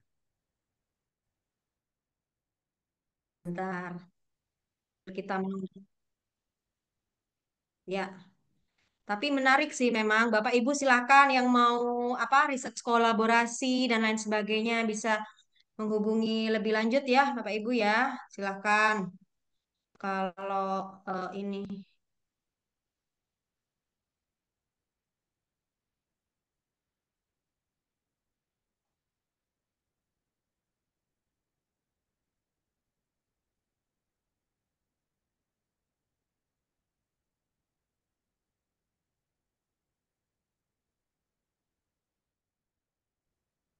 Oke, jadi sambil menunggu mungkin saya tunjukkan progres ya Mas Anas ya. Iya. Iya, Bu. Mungkin pertanyaan selanjutnya dulu deh. Oh, Baik, kita ke pertanyaan selanjutnya begitu, Bu ya, sambil nanti menunggu prosesnya. Baik, untuk pertanyaan selanjutnya ini ada yang rasain Bapak Tommy Permana. Disilakan. Oke. Oke, baik. Terima kasih Mas Muhammad sama Bu Asrid. Saya langsung aja. Saya mau tanya sedikit, Bu. Kalau misalnya saya mau tahu, Ibu tuh waktu proses mencari novelty-nya itu gimana, Bu ya? Mungkin Ibu bisa kasih kami clue gitu, Pak. Cara mencari novelty gitu. Kadang-kadang kan kita kan ngerasa, oh ini novelty. Pas kita lempar ke Scopus, dibilangnya malah kitanya kegeeran gitu. Ternyata nggak bukan novelty tapi sesuatu yang biasa aja gitu loh Bu. Nah Ibu sampai novelty itu dapet dan kemudian orang terima itu gimana Bu ya? Itu yang pertama Bu. Kedua, sebenarnya orang-orang luar negeri itu cari apa sih Bu dari jurnal-jurnal kita gitu loh Bu? Apa yang dia lihat dari kita ini di Indonesia ini Bu yang mungkin Ibu lihat Bu ya, sampai kita mungkin bisa dapat Scopus di sana gitu Bu. Mungkin itu aja sih dulu Bu ya. Terima kasih sebelumnya. Ya, Pak Tommy, bermana dari mana? Saya UGM sama saya punya kantor jasa akuntan sendiri sih Bu, ya gitu. Dari mana UGM? UBM Bu, Universitas Bunda Mulia sama kantor jasa akuntan sendiri Bu. Oh, UBM. UBM ini di mana, Pak? Di itu di Jakarta Alam Sutra Bu. Oh, di Jakarta. Baik. Iya, iya. Menarik ya. Baik, sebentar-sebentar saya sambil ini kan ya Pak ya. Jadi yang pertama novelty. Jadi pastinya ya Pak ya, kalau dari dulu kan saya karena eh, Skopus saya itu jujur saja ya Pak ya, saya belajar di S3 ya. Saya belajar di S3 itu saya belajar banyak tentang Scopus gitu ya, belajar dan sampai saat ini pun saya masih belajar gitu ya Pak ya. Jadi yang harus kita akui bersama bahwa literasi membaca kita itu butuh effort ya Pak ya. Butuh waktu banyak untuk membuat bahwa ini loh novelty gitu ya. Jadi memang Bapak Ibu kalau saat ini saya sendiri gitu ya, saya sendiri sebagai peneliti gitu ya melihatnya bahwa novelty itu adalah proses ketika kita mapping, itu mapping dulu ya Pak ya. Dan kita SLR gitu ya. Kita mapping, kita SLR. Terus kita tahu oh apa ya perbedaan kita dengan penelitian-penelitian terdahulunya. Atau Bapak bisa lihat dari terdahulu di saya suka baca sekali ya. Saya sangat suka sekali membaca itu limitation dan future research-nya. Ya, saya baca, oh penelitian terdahulu itu menginginkan bahwa kenapa kok nggak dikaitkan aja dengan green investment katakanlah. Oh, itu yang akhirnya memantik saya, Kak. Setelah dari baca ini, oh saya simpulkan kelemahannya ini. Karena semua paper itu yang betul adalah paper yang menjelaskan tentang kelemahannya apa, kan gitu ya, Pak ya. Jadi saya menggali dari situ, Pak, sebenarnya. Oh, ini ya yang bisa digunakan untuk penelitian selanjutnya. Kemudian saya kaitkan dengan teorinya. Teori yang biasa digunakan, yang common digunakan itu misalnya stakeholder teori. Saya pakai teori lain, misalnya upper echelon teori untuk apa dan lain sebagainya. Kaitan-kaitan teori ya, kemudian dari kelemahan penelitian terdahulu itu yang membuat riset kita berbeda dengan riset yang sebelumnya gitu Pak Tony. Jadi itu memang harus membaca bagaimanapun. Tapi nggak mungkin kita membaca 100 paper kan gitu ya Pak Tommy ya. Tentu saja kita harus membacanya cepat. Antara baca abstrak sama baca limitation. Atau di abstraknya sudah ada limitation. Gitu ya. Jadi langsung cepat membacanya. Oh ini, berarti kelemahannya ini. Terus kita, kalau saya masih manual ya Pak ya, masih ngeprint gitu ya. Saya lingkari, kemudian kita tarik benang merahnya. Di mana sebenarnya? Yang buat kita akhirnya membuat hal baru dari ini semua. Atau ketika kita sudah punya teman diskusi, itu akan lebih sangat menarik lagi. Aku cerita tentang gender diversity nih yang lagi hype gitu ya. Gender diversity. Oh, kenapa nggak dikaitkan bagaimana keputusan perusahaan untuk berinvestasi hijau dan lain sebagainya. Nah, dari diskusi di warung kopi gitu ya, kalau cowok-cowok ya Bapak Ibu ya, harapannya adalah itu bisa kita angkat gitu ya. Dan saya punya rekan Bapak Ibu namanya Chow Jun yang nanti akan mengisi ICMA di waduh sekalian ini ya promo ya di international conference-nya ICMA itu adalah rekan saya yang saya temui di Thailand kala itu dan ketika saya bertemu saya kaget karena beliau bercerita bahwa Indonesia itu sangat menarik untuk riset. Hah? Serius? Jadi riset dia, padahal dia di Australia tinggalnya saya ketemu di Thailand, dia di Thailand mempresentasikan tentang karakteristik sustainability di Indonesia. Betapa tertohoknya kita gitu ya Bapak Ibu ya. Kita yang orang Indonesia belum belum sedetail itu meneliti, ternyata orang luar itu membaca berita kita, detik.com itu masuk di di apa di PowerPoint dia. Wih, luar biasa. Sebegitunya orang luar menghargai negara berflower kalau katanya Bu. Bu siapa namanya Bu Sustainability saya lupa tentang negara berflower, negara berkembang gitu Pak ya. Kembangnya itu kan flower gitu kalau bahasa Jawanya gitu ya. Jadi sebegitunya orang luar menghargai. Makanya ada jurnal-jurnal Pak Tommy, jurnal tentang emerging market ya. Ada jurnal tertentu yang memang khusus untuk jurnal-jurnal untuk yang ekonominya sedang bergerak menuju maju gitu ya, Pak Tommy ya. Jadi kita itu masih masih sangat eye catching gitu ya di mata dunia untuk diteliti, baik itu bursa efeknya, baik itu UMKM-nya, higher education-nya, perankingan aja itu bisa jadi sebuah paper. Nah, itulah yang hal yang menarik. Kemudian sambil menyambung yang Pak Tommy ya, tadi yang siapa tadi? Yang satunya Hasan ya? Siapa yang dari Unhas tadi? Panas, Bu. Nah, Anas ya. Mas Anas, ini adalah eh, proses saya saat ini gitu ya. Proses saya saat ini itu dari diterima technical check, editorial assignment, baru with editor dulu ya, dicek oleh editor. Nah, ini Mas. Jadi dari 2024 ya. Jadi jangan ke jurnal ini, Mas. Nanti cari jurnal yang lebih cepat saja. Jadi ini dari 2024 ya, saat saya kuliah. Kemudian di November itu first reviewer invited. Jadi baru menginvite-nya di 11 November, kemudian direvisinya ya, revisi lagi dan selain sebagainya, kurang ini kurang itu sampai sekarang. Jadi begitu ya. Jadi itu proses. Nah, ini saya mau menunjukkan yang Kogen tapi agak lemot ya, Bapak Ibu. Oke, sambil menunggu lagi itu ya Mas Anas ya. Jadi itu prosesnya nanti kalau pengen lihat jurnal-jurnal yang cepat, Mas juga bisa lihat di jurnalnya, masuk ke akunnya, masuk ke jurnalnya, terus lihat di sana di jurnal-jurnal itu kan pasti ada ya, diterima tanggal sekian, direvisi berapa kali. Nah, kalau sudah kelihatan banyaknya tuh Mas, itu dicoba dihindari saja gitu ya. Atau dalam jangka waktu yang lama, kalau Mas Anas hanya butuh untuk apa? Untuk S2-nya ya? Untuk S2-nya? Iya, Atau kewajiban upload saja? kewajiban untuk maju hasil, Bu. Nah, untuk maju hasil harus publish. Iya. Oh, iya. Jadi nanti yang accepted rates-nya tadi ya, tadi saya jelaskan nanti ambil aja juga ini saya apa namanya PPT saya. Di situ ada acceptance rate ya, di dalam jurnal-jurnal itu pasti ada. Mas Anas, dia berapa persen dari jurnal yang diterima? Kalau hanya 5% yang diambil, nah itu coba di skip lebih cepat gitu ya. Gitu ceritanya. Ya.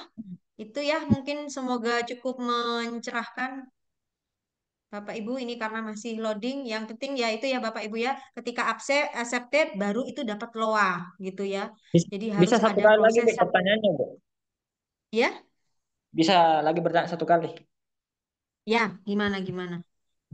Saya yang bertanya, Bu, kalau misal kita mau tembak Scopus, jurnal Scopus yang Q1 misal, apakah kita Hmm. bisa merujuk pada artikel yang terindex Q2 atau Q3 begitu, Bu? Oh, Atau kita dan berharap atau dia tembak? naik gitu ya ke Scopus Iya, gitu Q1. Ah, misal kita itu menulis gambling. artikel Ya Q1 ya ya. begini, itu artikel ini, tapi ada beberapa narasi itu kita rujuk pada artikel pada yang terindex Q2 kah atau Q3 kah? Begitu, Bu. Apakah kita bisa menggunakan itu atau bagaimana, Bu? Atau memang harus kita merujuk kalau kita menembak Q1, apakah memang artikel itu harus merujuk pada Q1 semua? Anunya rujukannya, Bu. Oh, gitu. Referensinya ya maksudnya Ya, ya. ya itu, Bu. Ya, kalau misalnya yang ditembak adalah Q1, rata-rata cobalah Q1, Q2 lah minimal. Ya, tidak ada Sinta. Itu akan Hmm. semakin baik. Karena referensi itu juga ternyata menjadi apa ya, sebuah acuan untuk dapat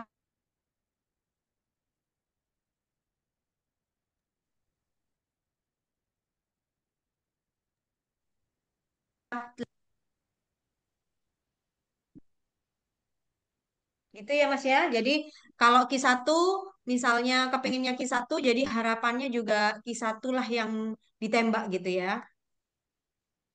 Iya. Iya, sudah terjawab Mas Anas ya semuanya Ya, secara sudah, baik. Bu. Iya, sepertinya waktunya habis, Bu Astrid. Sebetulnya banyak yang ingin bimbingan ini. Tapi kan tadi Iya. sudah di-share ya untuk kontak personnya tadi oleh narasumber kita. Terima kasih Bu atas sharingnya. Eh, kita akhiri Bu ya, karena memang sudah lebih dari jadwal sebetulnya. Baik, terima kasih. Tidak terasa ya, akhirnya sudah di penghujung acara.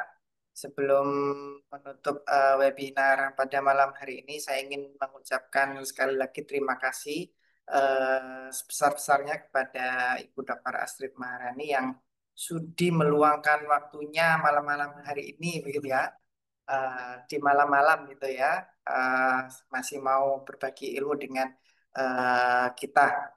Kemudian saya sampaikan terima kasih juga kepada seluruh peserta yang sangat antusias. Saya rasa ya masih banyak yang belum terjawab sebetulnya. Hanya saja kita memiliki keterbatasan waktu. Di bagian barat sudah jam 8, tapi di bagian timur sana mungkin sudah jam 10 begitu Bapak Ibu ya. Maka tidak saya simpulkan untuk diskusi kita pada malam hari ini tadi sudah luar biasa sekali, dan mohon kepada para peserta untuk bisa mengisi link absensi ya atau feedback untuk bisa memper apa memberikan masukan untuk kegiatan ISMA berikutnya. Terakhir saya sampaikan mohon maaf apabila ada dari saya yang kurang berkenan atau menyinggung. Saya akhiri. Selamat malam. Wassalamualaikum warahmatullahi wabarakatuh. Saya kembalikan ke Ibu Ari selaku MC pada malam ini. Terima kasih. Baik, terima kasih Pak Ilyas dan Ibu Astrid Maharani yang sangat luar biasa ya, Bapak Ibu narasumber kita yang sangat luar biasa pada malam hari ini. Semoga dengan penyampaian Ibu Astrid Maharani tadi membuat kita sang pejuang publikasi ya, terutama pada jurnal-jurnal Scopus itu menjadi lebih semangat kembali karena eh, nah, impossible will be possible ya Bu Astrid ya. Nah, jadi mungkin izinkan saya untuk mengingatkan kembali Bapak Ibu untuk mengisi link presensi yang sudah dibagikan oleh teman-teman panitia. Selain itu, izinkan saya sebelum menutup, kami ingin menyampaikan warta Ijma. Di sini untuk informasi kami dari Ijma sendiri memiliki weekly insight Bapak Ibu yang dimana Ijma memiliki moto dan komitmen bersatu, bersinergi dan berkolaborasi sama seperti yang tagline yang disampaikan oleh narasumber kita yang sangat luar biasa adalah kita harus berkolaborasi.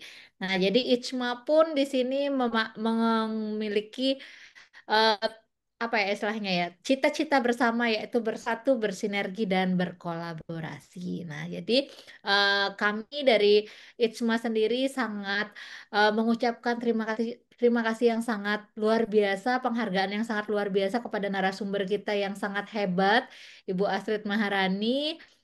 Terima kasih juga kepada panitia, moderator, operator, doa, humas, dan lainnya yang sudah mempersiapkan kegiatan webinar hari ini dengan sangat luar biasa, serta seluruh peserta yang berpartisipasi dalam webinar pada hari ini.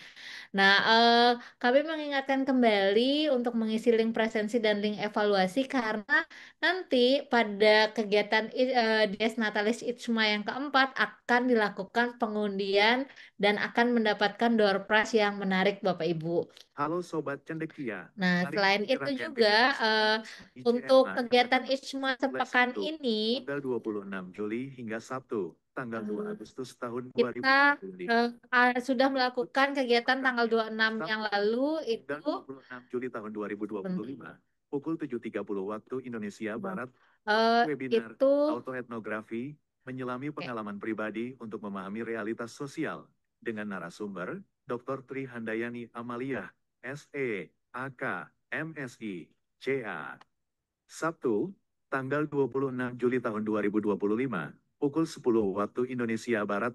Ini Topik beberapa webinar kegiatan yang sudah bergabung dilakukan presentasi perusahaan dan akan teknologi dilakukan digital dan ada manajemen di talenta tanggal 2 Agustus. Jadi Bapak Ibu bisa bergabung untuk kegiatan terkait dengan topik pendekatan dramaturgi dan juga nanti di tanggal 10 dan 11 Oktober itu ada terkait dengan Integrative Insight into Digital Innovation, Technical Governance, and Intersectional in Advancing Authentic Sustainability Reporting from the Regulatory Compliance to Corporate Conscientiousness. Nah, jadi selain itu juga ini kegiatan yang menjadi rangkaian untuk kegiatan Dies Natalis keempat ITSMA di tahun 2025 ini.